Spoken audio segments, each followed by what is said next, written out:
seconds, but I managed to get my hands and fingers to work together to take the flowers from his hand. "Thanks," I said, but it came out as a choked whisper. Malachi's brows lowered and concern flashed in his eyes before he turned back to Diane. "I'd like to introduce my host father." He gestured toward the front steps. Raphael, dressed in khakis and a sweater, stepped into the entryway and held out his hand. "Ms. Jeffries, I'm John Raphael. Thank you so much for inviting us to dinner. I was so pleased to hear Malachi had already made a friend." As he smiled, his face transformed from forgettable to indelible, from ordinary to, well, angelic. Whenever Raphael smiled, I wished I had my camera to capture it. The tension melted from Diane's body as she shook Raphael's hand. Her face relaxed into a warm smile. "I was happy too, for Lela," she said, which nearly made me laugh, because we'd had a raging argument this afternoon about whether I could go out with Malachi tonight. It was the first time I'd ever asked to go out with a boy.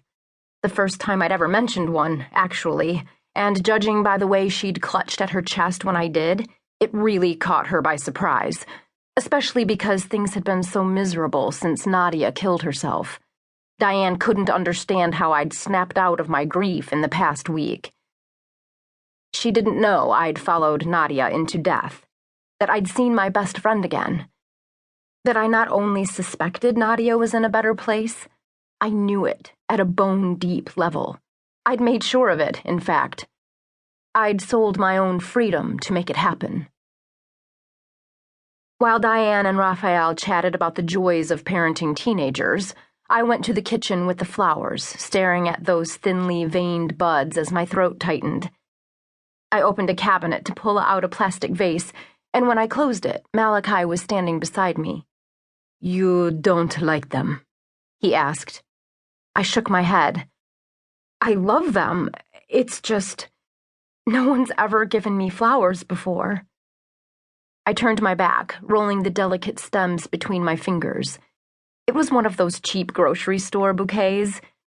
Tegan, the new queen bee of Warwick High School since Nadia's death, would have scoffed at the already wilting necks, the scraggly little petals. But to me, Malachi's fingers skimmed along my shoulder. "I have never given a girl flowers before." He laughed quietly. "I hadn't actually seen a flower up close in a long time." He'd spent the last several decades in a walled city of cement and steel and slime, where the only things that grew were the festering wishes of the dead, sorrowful people trapped there. Because it was always dusk or midnight, never day, nothing green or lush or real could grow. Well, that wasn't exactly true. Something had grown between us. I turned back to him and reached for his hand. I wasn't used to this yet, this permission to touch. His skin was so warm, real. Here. "Unbelievable," I whispered. He grinned and pulled me toward him, but at that exact moment, Diane entered the kitchen. Malachi let go of me and stepped back, clearing his throat. "I hope you like pasta," she said to him. Her tone was light, but she shot him a look. He'd been warned. "I suspect I will love anything you cook," he replied. I had no doubt that was true. Malachi hadn't eaten a decent meal since well before his death, sometime in the early 1940s.